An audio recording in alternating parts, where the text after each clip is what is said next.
Bonjour à toutes et à tous, bienvenue dans le podcast La Sueur, salut Big Rusty. On va parler d'Israel Adesanya et son retour teasé, en tout cas suggéré sur les réseaux sociaux. Souvenez-vous, on en a déjà parlé.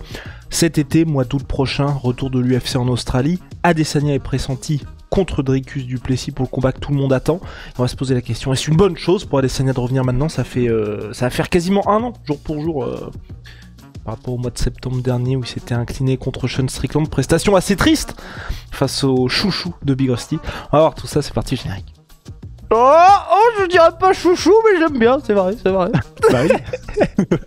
Soit.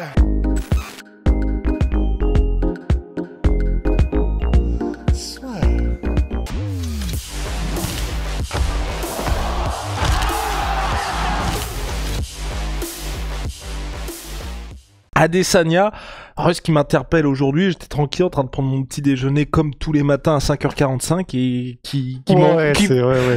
juste après avoir fait 120 pompes et 67 tractions, qui m'interpelle. Alors Adesanya, est-ce qu'il reviendrait pas trop tôt? Moi je trouve que c'est bien, Ouais, bah d'autant plus qu'en fait, je t'ai dit ça, puis après je suis allé voir depuis quand est-ce qu'il avait pas combattu. En fait, c'est vrai que bon, vu que ça va faire bientôt un an, en fait, finalement, non, c'est pas tellement tôt que ça, si tôt que ça. Non, après, en fait, mais quand même, je trouve que c'est assez intéressant parce que bon, à la base, il avait la première chose qu'il avait dit dans les semaines après le combat contre Strickland, c'était je vais prendre une pause jusqu'à, je crois qu'il avait dit 2027 ou quelque chose comme ça. Bon, bien évidemment, on savait que ça allait pas être aussi long, mais l'idée était vraiment intéressante de prendre une vraie grosse pause pour juste quitter un peu cet environnement où il est constamment sous le feu des projecteurs, constamment. On en parle assez souvent, mais parce que les grands champions en ont parlé eux-mêmes, que ce soit Georges Saint-Pierre, Anderson Silva, Kamaru Usman, etc. Le fait que ce soit épuisant quand tu enchaînes les défenses de ceinture, que tu es la personne, une des superstars de l'organisation, que tout le monde veut déboulonner, détrôner, etc., que ça pèse énormément. Et généralement, il arrive un moment où c'est le trop-plein. Contre Georges Saint-Pierre, ça avait été contre Johnny Hendricks, où ça avait été le trop-plein. Contre Kamaru Usman, il avait dit qu'il s'était senti enlevé d'un poids quand il avait perdu contre Leon Edwards. Anderson Silva l'avait dit aussi. Là, le poids de la couronne. Ben, est-ce que c'est trop tôt? En fait, non, moi je pense que tu as raison, je pense que c'est bien dans le sens où ça fera un an et si véritablement il s'est éloigné du game, qu'il a pris vraiment du temps pour lui, et comme on l'a pas vu beaucoup dans les news, j'imagine que c'est le cas. Il continuait pas nécessairement à faire des pieds et des mains pour ouais, moi je veux celui-là en septembre, je veux celui-là enfin, il était vraiment hors de l'actualité middleweight. Il n'y a Vraiment, pas ce côté insupportable à la McGregor ou John Jones où on sait que le mec est en dehors mais continue toujours à chaque événement de parler pour dire je prends un tel alors qu'on sait que ça n'aura jamais lieu. Ouais, voilà, ce qui aurait pu être, même si on ne sait jamais ce qui est vrai, ce qui est faux, parce que c'est les réseaux sociaux, mais ce qui aurait quand même pu être l'indicateur que il est toujours là. Enfin, il ne lâche pas le game, et rien que le fait d'être constamment la tête dedans, bah, ça aurait pu effectivement être un mauvais indicateur qu'il n'arrive pas à lâcher le morceau. Là, c'est assez rassurant. C'est même sur le drama avec Dricus du Plessis. D'ailleurs, c'est ça qui est marrant, c'est que la raison pour laquelle aussi on fait de podcast, c'est que ce qui nous y a fait penser, c'est qu'il a sorti une vidéo Israel Adesanya sur sa propre chaîne Stylebender. Et bon, en soi, elle a aucun intérêt. En vrai, la vidéo, c'est-à-dire que vraiment, il ne dit rien d'intéressant, il ne fait rien de très intéressant pendant les 9 minutes de vidéo. Par contre, la murale, elle est magnifique, elle est incroyable. Mais à part ça, c'est vrai qu'il n'y a pas grand-chose. Le seul truc que j'ai trouvé marrant, c'est dans la description où c'est la chaîne d'Adesanya. Et dans la description, ils mettent bon, là, on voit Adesanya s'entraîner très dur pour un combat. C'est la rumeur, c'est que ce serait contre Dricus du Plessis. C'est toi, Adesanya, c'est toi qui sais. Donc ça, c'était quand même assez marrant. Mais oui, donc voilà, il y a de très grandes probabilités que ce soit ça le combat. C'est juste qu'ils peuvent pas le dire officiellement. Ça doit être encore en négociation. Mais même par rapport au fait que ce soit Dricus, qu'on sait qu'il y a de l'énorme drama entre les deux. Enfin, on avait fait des podcasts dessus. Ça a été très très loin. Ça a été vraiment dark, même sur les tensions raciales, etc. Et malgré ce fait, le fait que ce soit contre Dricus et qu'il aurait pu commencer vraiment à titiller déjà, à remettre de l'huile sur le feu, à aller dans des trucs un peu sombres, bah il l'a pas fait du tout. La totalité de cette vidéo, c'est vraiment du pur entraînement où bah voilà, il a des poids, des haltères, il fait des trucs, il force, il s'entraîne dur. et c'est tout. C'est pour ça aussi qu'elle n'a pas grand intérêt, si ce n'est que dans le titre et dans la description, ils annoncent que c'est pour le combat potentiel contre Rigus. Mais sinon, non, en réalité, attendre plus longtemps, est-ce que ça aurait eu du sens? Pas nécessairement non plus, parce que c'est vrai qu'il y a aussi cet équilibre entre si tu disparais totalement, il peut vraiment, même si c'est Adesanya, y avoir une perte d'intérêt pour les gens aussi, parce que Dricus du Plessis est charismatique, il fait des combats spectaculaires, Strickland est charismatique, il fait des combats spectaculaires. Voilà, c'est juste que voilà, il fait pas que des combats spectaculaires, Sean Strickland, mais voilà, il aurait pu disparaître un petit peu de l'inconscient collectif Adesanya s'il était resté genre peut-être 2 ans ou 3 ans comme il en parlait au début, hors de l'octogone.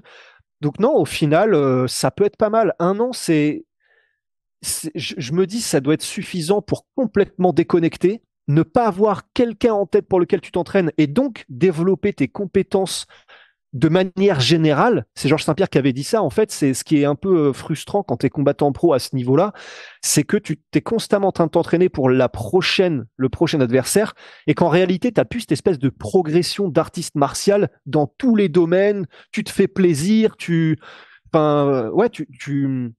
progresses en apprenant et en t'amusant parce que t'as pas cette pression en fait du truc où tu dis que la date, il est sponsor, donc au final, non, c'est bien. Je pense que c'est bien. C'était probablement la bonne durée. Et puis on va voir comment est-ce qu'il a récupéré, comment il se sent et comment est-ce qu'il approche le combat. Pour Adesanya, je suis partagé. Je suis partagé parce que c'est vrai qu'il a nettement perdu de sa superbe, le style bender sur ses dernières sorties. Si je ne m'abuse, il est pas à 3-3 sur ses 6 derniers combats ou 4-3. C'est possible que si, hein. Ouais. Donc il y a ça. Je pense aussi que l'UFC, on en avait parlé, hein, et puis même là, on avait envie d'en parler avec Rust. On s'est dit peut-être pas un podcast dédié. Enfin, Rust avait envie d'en parler parce que c'était très intéressant. C'est que là, en gros, ils sont en pleine renégociation l'UFC et donc il est à 4-3, 4-3 ou 3-3. Non, il est à 4-3, pardon. 4-3. Ok. Et enfoiré. Et donc il est à 4-3 sur ces 7 derniers combats Israël Adesanya. L'UFC, on en a déjà parlé à plusieurs reprises, hein, ils sont dans une situation où il leur faut de nouvelles stars, mais à la fois ça se voit qu'ils ont pleinement conscience de ça, puisque Russ m'avait envoyé un article qui est Marc Shapiro, le boss de tout ce qui est business du côté UFC, où ils réfléchissent un petit peu avec une prochaine deal TV à s'éloigner du système des pay-per-view. Et donc là, à partir du moment où vous n'avez plus de pay-per-view, vous avez moins besoin de stars puisque les gens payent uniquement leur abonnement. Et basta, c'est parti, y a plus de problème. Et donc là, c'est vrai que un Adesanya qui est quand même pour moi, tu vois, avec John Jones et Conor McGregor aujourd'hui, Charles Oliveira, pour moi, c'est un peu passé parce que, tu vois, il était même pas comme main event de l'UFC 300. Enfin, on voit que t'as quand même besoin d'avoir la ceinture pour que Charles Oliveira représente vraiment quelque chose. C'est une des 3 dernières superstars de l'UFC. Je pense que s'il avait attendu un petit peu, ça aurait pu être intéressant, victoire ou défaite. Là, on est quand même dans un truc où moins d'1 an de pause, hein, parce que c'était septembre, là il devrait revenir en août, ça reste sur un truc normal. Je veux dire, Cyril Gane, tu vois, il a combattu au mois de septembre dernier, il va revenir en septembre prochain. Il y a beaucoup de gars ou même John Jones par exemple, tu vois, qui reste en activité. T'as une blessure, forcément, t'as une pause qui est un peu longue. 1 an, pour moi, c'est pas suffisant pour dire j'ai fait un énorme break. Tu restes dans quelque chose d'assez normal, et si là en plus tu t'inclines face à Dricus du Plessis, Adesanya il sera un peu dans une situation de merde, je pense, dans la catégorie middleweight. Après, en fait, moi, je vois ça en tant que, par rapport à ce qu'il fait d'habitude, est-ce que c'est un break? Et en vrai, oui, quand même. Parce que c'est quelqu'un, par exemple, tu vas chercher les poids lourds, effectivement, tu parlais de Cyril Gane. Les poids lourds, on sait qu'effectivement, eux, ils combattent 2 fois par an et que c'est la normalité, et voire même une fois qu'ils sont à un niveau comme les Cyril Gane et Aspinall, etc., on est presque plus proche de 1 fois par an dans pas mal de cas aussi. Pour Adesanya, c'était vraiment un des plus actifs de l'UFC en tant que champion, parce qu'il a combattu 3 fois en 2022, alors que c'est vraiment c'est une des plus grosses stars de l'orga. 2 fois en 2023 quand même. Et en soi, c'est pour ça que pour moi, le fait qu'il prenne quand même ce qui sera du coup quasiment 1 an de pause s'il recombat en août, ne serait-ce que du coup, s'il sait qu'il combat Dricus du Plessis de manière quasiment certaine depuis, peut-être depuis quelques semaines ou 1 mois ou un truc comme ça, ça veut donc dire que depuis septembre dernier jusqu'à aller, si on dit qu'il a reçu le truc début mai, comme quoi c'était fait, Parce que août, quand même, je pense pas qu'il ait commencé là déjà son camp d'entraînement. Ça ferait beaucoup trop long quand même. C'est Luc Rockhold qui parlait du fait que, en fait, maintenant, on se rend compte que les camps d'entraînement de 3 mois, c'est n'importe quoi. Luc Rockhold disait, on faisait ça avec et tout, mais en fait, tu t'atteins ton pic beaucoup trop tôt, t'es complètement surentraîné. Donc, je pense même pas qu'il ait commencé réellement son camp d'entraînement. C'est juste que c'est une vidéo où il s'entraîne dur, où il montre qu'il s'entraîne dur pour commencer à générer un petit peu de hype. Mais donc, enfin, si on fait les calculs, ça veut dire que de septembre 2023, son combat contre Sean Strickland, jusqu'à là, peut-être début mai, octobre, novembre, décembre, janvier, février, mars, avril, bon, ça fait, oui, ça fait quand même 7 mois où il a pu vraiment faire une pause malgré tout. Il n'y avait pas d'adversaire dans le barillet et tout. Pour Adesanya, je pense quand même que c'est tellement au-delà déjà de la moyenne pour lui que je pense que ça peut être déjà pas mal, quoi. Et puis Dricus Duplessis, je trouve que c'est une bonne chose qu'enfin le combat se fasse, parce que ça fait partie des chocs, comme tu vois le fameux Ramzat contre Israël Adesanya qu'il faut faire aussi.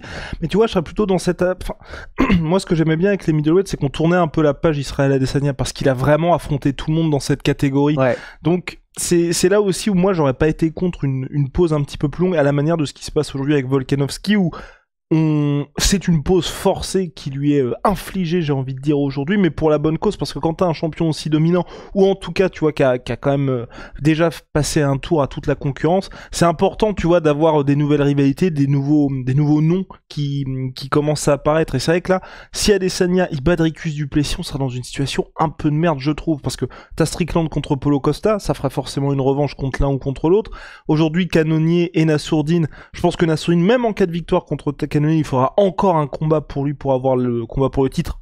Après, ça dépend des disponibilités évidemment. Je veux dire, dans un monde idéal où tout le monde est chaud, et il y aurait évidemment le vainqueur du combat contre Ramzat et Whittaker, si le vainqueur est Ramzat Chimaev et pas Whittaker. Donc c'est vrai que quand on voit tout ça, si Adesanya s'impose, ça fout un peu la merde. S'il perd, par contre, ça peut être intéressant. Mais là encore, moi je trouve ça me... C'est toujours très dur pour moi, tu vois, quand il y a des... on parlait de Charles Oliveira, quand t'as des mecs qui, ou même Tony Ferguson, pendant aussi longtemps ont été sur les posters main event de PPO, encore plus Adesanya, on avait l'habitude de le voir tous les 3 mois en tête d'affiche, et que le gars va devenir un mec un peu normal dans cette catégorie, tu vois. Bah, c'est vrai. Après, là, tu vois le verre à moitié plein, à moitié vide, parce que, bah, en soi, de tout ce que tu viens de dire, si jamais Khamzat gagne, que Nassourdine gagne et que Strickland gagne, ça fait quand même déjà 3 combats, dont 2 en la personne de Khamzat et Nassourdine qui font partie de la nouvelle génération. Donc, selon les vainqueurs, en vrai, il peut repartir pour un tour de 1 an et demi de combat.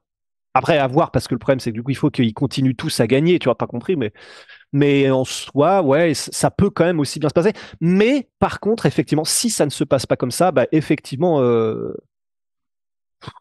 ouais, revoir Adesanya contre toute la tripotée, c'est... Bah, ouais. c'est ça, on a déjà donné, j'ai envie de dire. On a déjà donné, j'aimerais bien aussi voir du côté d'Israël Adesanya, pour le coup, mais j'y crois pas trop. Tu vois, de nouvelles choses de son côté, tu vois, un Adesanya qui soit un petit peu, comment dirais-je, enfin, tu sais, qui ait vraiment profité de cette année de pause pour ajouter des nouvelles choses à son arsenal. Parce que c'est quand même assez rare aujourd'hui, même quand on voit des combattants, tu vois, qui prennent des pauses et qui arrivent avec soit des styles différents, soit de nouvelles armes. Parce que c'est vrai que, mine de rien, pour Adesanya, que soit contre j'ai même envie de dire le deuxième combat où il met KO Alex Pereira, mais ces dernières sorties, elles étaient pas rassurantes, parce que Sean Strickland, je suis désolé, enfin, c'est vraiment une vraie contre-performance, tu vois, pour moi, ce combat-là contre Sean Strickland, parce qu'il se fait battre en striking, parce qu'il a pas réussi à contourner ce que posait comme problème Sean Strickland, à la différence de Nassourdine Imavov qui gagne le dernier round. Et contre Alex Pereira, le deuxième combat, même s'il le met KO, ça sentait salement mauvais. Ça sentait vraiment mauvais. Donc, on est dans un truc où c'est pas comme si, tu vois, on était dans une situation où je me dis, le mec revient, il va repartir pour un run où il est toujours dominant à la John Jones, tu vois. Enfin, bon, même si John Jones, la fin de son run c'était un peu compliqué chez les light heavyweight, mais il gagnait toujours là. Le problème, c'est que même dans son domaine de prédilection, tu commences à voir des choses où tu te dis, ouh là là, soit il y avait pas ça avant, ou soit même là, t'es plus aussi dominant. Donc, ça m'inquiète un petit peu, tu vois. Et même qu'il n'y ait pas eu de... Tu vois, je trouve que l'après Sean Strickland, juste de dire, que ce soit Eugene Berman, que ce soit Adesanya, juste, j'avais besoin de faire une pause, mais pas de voir ce qui s'était passé dans le combat et ce que tout le monde a vu. Enfin, je veux dire que le gars est pas très lucide par rapport à la situation, mais il y a quand même des questions à se poser aussi par rapport à ça. Tu vois, la manière de... C'est pour ça qu'on est très inquiet par rapport à Conor McGregor. Conor, la manière dont il perd contre Dustin Poirier, normalement, un athlète professionnel de ce niveau-là, ça ne doit pas arriver. J'en profite aussi pour le dire là. Conor qui annonce tout fièrement que le jour du combat contre Michael Chandler, ça fera 10 semaines qu'il n'aura pas touché à une goutte d'alcool. Pareil, vous affrontez le 7ème mondial, vous ne devez pas être fier d'annoncer un truc comme ça. Au contraire, là, normalement, c'est un énorme feu, allez, orange, très très rouge pour dire, ça commence à sentir salement la merde parce que le gars n'est pas un athlète professionnel, tout simplement. Donc bon. Ah ouais. Bah ouais, non, c'est sûr. J'étais en train de réfléchir en même temps à... Il y a Masvidal, je sais pas si tu te souviens, mais tu sais, il y avait eu, quand il était revenu pour son run de l'espace contre, il y avait eu du coup Darren Till, Ben Askren, Nate Diaz. En gros, c'est ce qu'il avait expliqué, c'est il avait pris une grosse pause, donc je crois que c'était dans une émission de télé-réalité en Amérique du Sud ou un truc comme ça. Il ferait une pause dans la nature et il avait dit que ça l'avait changé.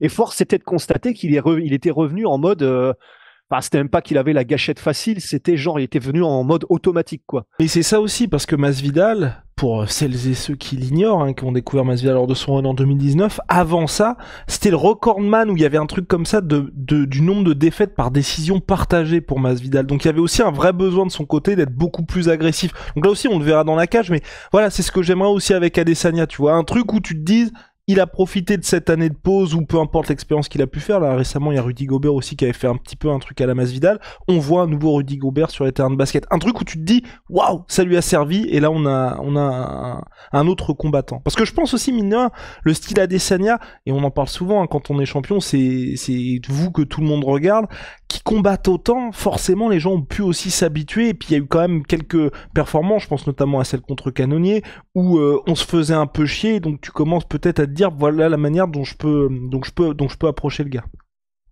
Ouais, voilà. Et de la même manière, on pourrait penser à Georges Saint-Pierre. Alors bon, lui, c'était pas 1 an, c'était 4 ans qu'il avait passé en dehors des octogones, mais il était revenu agressif et il avait terminé Michael Bisping au 2e round. En plus, c'est ça l'avantage, c'est qu'il est un peu dans les mêmes dispositions, Adesanya. Il est dans une disposition où c'est plus lui le champion.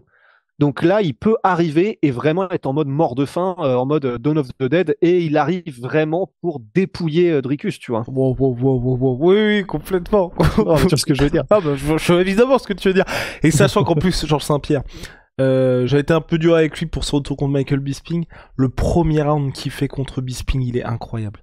Le premier round, il est incroyable, et c'est en plus Georges Saint-Pierre qui l'a dit après, c'est quand il met un takedown à Bisping, en tout cas quand Bisping est sur son dos, que ça se passe très mal, et il a expliqué en fait qu'il s'était pas entraîné dans ce domaine parce qu'il, dans sa tête, il allait être à des années-lumière de Bisping, et c'est ce qu'il disait après le combat en mode, vous voyez, faut négliger aucun aspect de votre jeu, parce que ça peut se terminer très mal pour vous. Bref, est-ce qu'on a terminé, Rusty? Ouais, je crois. Hein. Ouais, toi, t'es excité de le revoir du coup ou pas? Absolument pas. Qu'il aille croupir. Blague à part, moi, je sais pas, c'est hyper dur ce que je vais dire, mais pour l'instant, il me manquait pas forcément.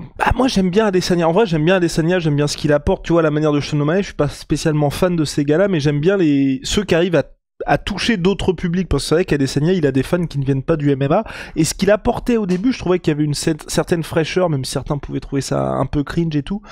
Le problème qu'il y avait là aujourd'hui, c'est l'arrivée d'Alex Pereira qui arrive à faire tout ce qu'Adesanya n'a pas fait, en même temps d'une manière hyper spectaculaire, donc forcément Adesanya, tu perds un petit peu en excitation, et l'autre truc, c'est que tous les combats excitants d'Adesanya, on ne les a pas eu. Quand je dis tous les combats excitants, Ramzat, ça doit faire 3 piges qu'on en parle, on l'a toujours pas eu. Adesanya contre, donc il y avait ce combat-là, il y avait John Jones pendant un moment, on en parlait aussi, on ne l'a pas eu. Enfin, tous les gros fights, et donc Dricus du Plessis qu'on devait avoir en Afrique, on ne l'a pas. Enfin, là, on l'aura finalement en Australie, mais je peux dire que ça n'a pas la même saveur parce que ce serait pas vraiment adapté. Mais ce que je veux dire, c'est que ce qui devait se passer ne va pas se passer, et c'est ce qui m'emmerde un peu. Le truc contre Sean Strickland aussi, j'ai vraiment beaucoup de mal avec ça, parce que, et la même chose quand il était main event de l'International Fight Week contre Cannonier, c'est des combats où en fait, c'est dur ce que je veux dire, mais t'es payé pour exécuter le mec, en gros. Enfin, vraiment, tu dois avoir un highlight, tu dois, comme quand Volkanovski l'a frontière Rodriguez ou Korean Zombie, on sait que le gars est pas à son niveau, Volkanovski, il vous sort un highlight de l'espace, il montre à tout le monde que oui, c'est lui le patron, il s'assoit sur la catégorie, basta, c'est tout, qu'on lui apporte un Max Holloway ou qu'il y a quelque chose qui soit à sa hauteur, et donc finalement, c'est comme ça qu'il a le combat contre Issa Makhachev. Adesanya, le problème, c'est quand il y a des combats comme ça, je trouve, en tout cas dernièrement, qu'il manquait ce côté un petit peu panache. Et en plus, quand tu bats Alex Pereira dans un combat où, et c'est là moi aussi où ça m'a vraiment foutu le seum, tu regardes le KO tout seul, oui, c'est magnifique ce que fait Adesanya, ça mérite cette célébration. Évidemment, tout le monde peut lui... Voilà, tout se passe très bien. Mais quand vous regardez tout le combat dans son ensemble, ça sentait, mais avec Rusty, on regardait le truc, on était oulala, il ne proposait rien.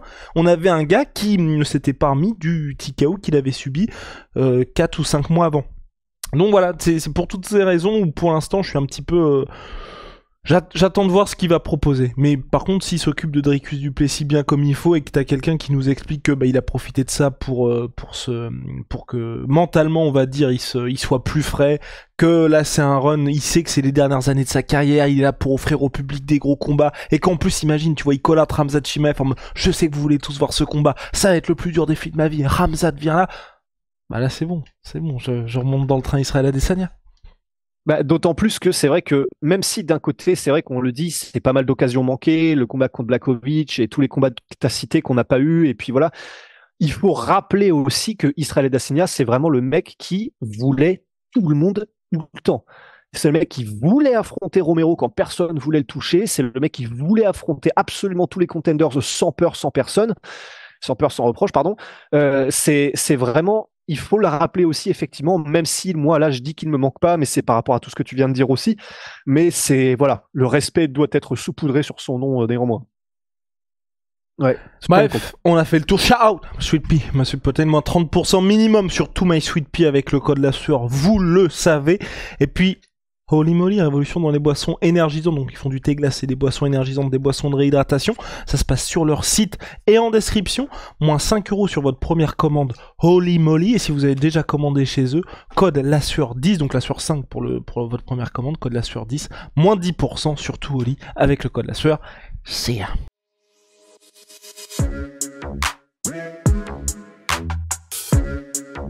Yeah.